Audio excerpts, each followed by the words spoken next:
नमस्कार. तेज वार्तामध्ये आपले स्वागत आहे.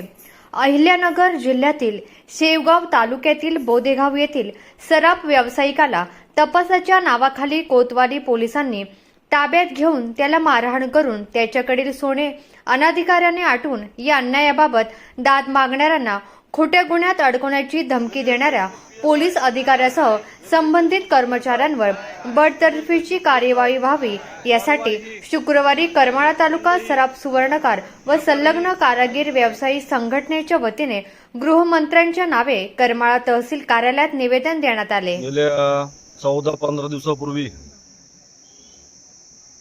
अहिल्यानगर शेवगाव तालुक्यामधील बोदेगावचे आमचे व्यावसायिक बंधू भागवत दादापुरे हे कुठल्या गुन्ह्यात नसताना कोतवाली पोलीस स्टेशनचे PI गणेश देशमुख साहेब आणि त्यांची टीम BD टीम यांनी त्यांच्या दुकानावर अचानक छापा मारला आणि एका आरोपीने आम्हाला तुमचं नाव सांगितलं, तुम्ही चोरीचा माल घेतलाय म्हणून त्यांनी त्याच्यावर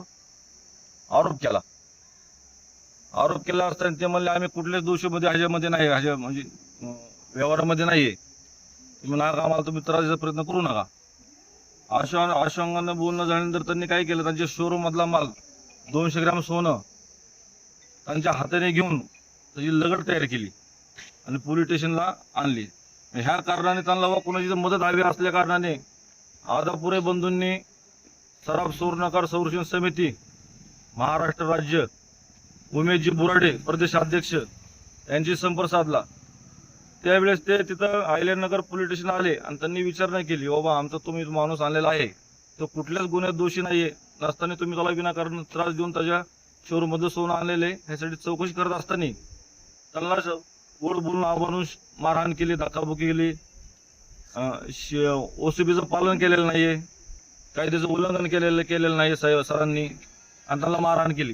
त्या अनुषंगाने आज 10वा दिवस आहे. अहिल्यानगर मध्ये आमचे वरिष्ठ पदाधिकारी सगळे उपोषणाला बसले आहेत, तरी पण प्रशासन कुठली दखल घेत नाहीये. त्या निमित्ताने आज पूर्ण महाराष्ट्र बंदची हाक दिलेली आहे. सराफ सुवर्णकार जे व्यावसायिक आहेत आमची निगडीत, ते पूर्ण महाराष्ट्रामध्ये कडेकोट त्यांनी बंद ठेवलेला आहे.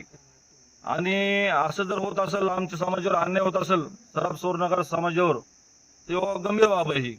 आज जर एवढ्या सुज्ञ लोकांना जर असं त्रास होत असेल तर सर्वसामान्य लोक आहेत आमच्या ह्याच्यामध्ये काय त्यांची काय व्यवस्था शासनाने केलेली आहे.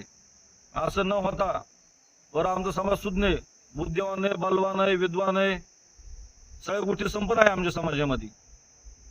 जेणेकरून बाबा वारंवार जर पोलीस स्टेशनचा जर असा त्रास होत असेल, त्यातनं पुढे येणारी पिढी व्यवसायाला टाळाटाळ करणार आहे. व्यवसाय करण्यास तो व्यवसाय वाढला पाहिजे. आणि महत्वाचा मुद्दा काय माहिती का, सगळ्यात जास्त टॅक्स हा व्यापारी वर्गातून मिळतो शासनाला, आणि शासन जर रक्षण न करता भक्षण करण्याचा प्रयत्न चालू आहे, तरी भक्षण लोकांचं थांबलं पाहिजे आणि व्यावसायिकांना न्याय मिळाला पाहिजे. इथनं पुढे कुठली अडचणी जाणवल्या नाही पाहिजेत. जोपर्यंत गणेश देशमुख साहेब यांना FIR दाखल होत नाहीये आणि त्यांना जोपर्यंत सस्पेंड करत नाही, तोपर्यंत आमचं उपोषण चालू राहणार. ह्याच्या पुढचे जे मार्ग आहेत ते आम्ही मुख्यमंत्र्याला आम्ही निवेदन देतो, तर आम्ही मोर्चा काढू, तिथं जाऊन भेटू.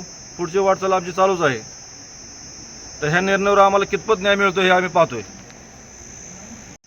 या आंदोलनास करमाळा सराफ सुवर्णकार संघटनेतर्फे पूर्ण पाठिंबा आम्ही जाहीर करत आहोत.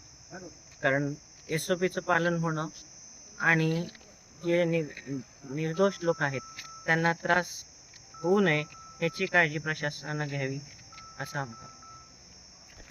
शेगावमध्ये ज्या व्यापाऱ्यांवर, सुवर्णकार व्यापाऱ्यांवर जे अत्याचार झालाय तो कुठे होऊ नये त्यासाठी संपूर्ण महाराष्ट्रामध्ये सुवर्णकार समाजाचा व सराफांचा बंद आहे. या बंदला करमाळा तालुका सराफ सुवर्णकार संघटनेने पाठिंबा दिलेला आहे. व्यापाऱ्यांना त्रास होऊ नये अशी अपेक्षा व्यक्त करतो आणि संपूर्ण करमाळा बंद राहील. धन्यवाद.